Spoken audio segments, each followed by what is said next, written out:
Hi, my name's Tyler, but some people call me Taz. I got into teaching so that I could teach biology at the high school level because I love animals, nature, and the adventure that comes along with it. Now I teach earth science because, well, that's where the job was. I also teach PE, and occasionally I'll help out with other content areas, such as music, homebrewing, and surfing. At the start of this past school year, in 2014, one of the first things I had my students fill out was a survey so I could get to know them not only as students, but also as people. I like to know what my students' strengths and interests are, as well as what their long-term goals are for when they leave high school. At the end of the survey, I asked my students two important things. First, draw your ideal vacation spot. This gives me insight into their happy place, and it lets me know what a relaxing environment means to them. The second question I ask is, if you could be any animal, what would you be and why? This facilitates my ability to really see the student in a more holistic view, especially when looking at a student's strengths and interests. One student claimed she would be a lion because she was a leader and her zodiac is Leo the lion. Another claimed he would want to be an eagle so he could fly. What I didn't expect was the llama. Her reasoning for wanting to be a llama was because they're really cool animals and they have really long necks. Fantastic justification. And I love asking the question of what animal you would be and why, because it can reveal a lot about a person. Personally, I would be a puffin because I like the idea of being comfortable in multiple types of environments, such as being on land, in the water, and in the air. And puffins do this all while looking really ridiculously good looking. So if we compile all this survey data, we have the leader of this group of animals as a puffin, which is by no means an apex predator, leading a few turtles, 3 wolves, 2 tigers, a snake, 2 pandas, an owl, 4 dogs, an eagle, the llama, 2 lions, and 1 cool guy.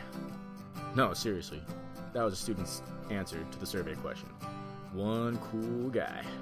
Anyways, now we have this really weird combination of animals coming from completely different environments and wielding a wide range of different adaptations and experiences that they acquired in those environments.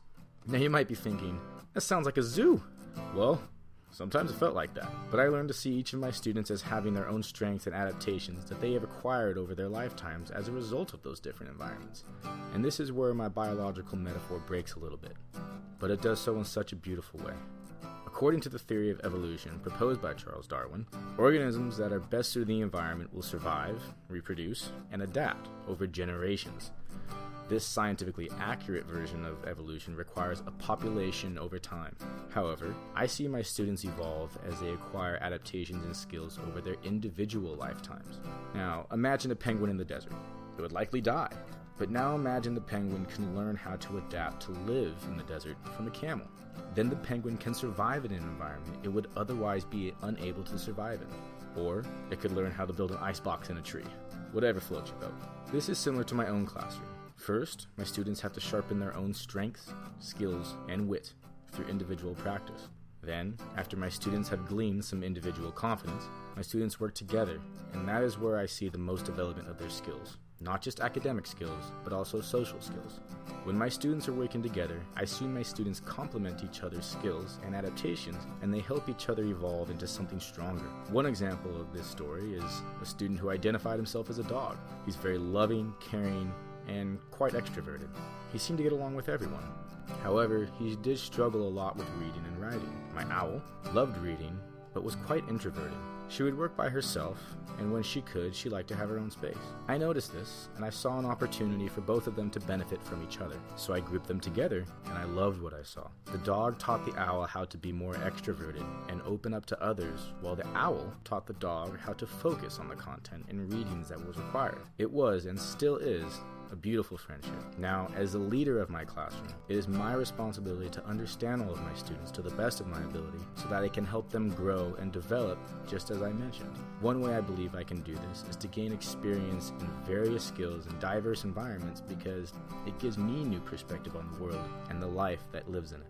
This helps me empathize with my students and their own unique life experience. But at the end of the day, I hope my students take home one key message from my class.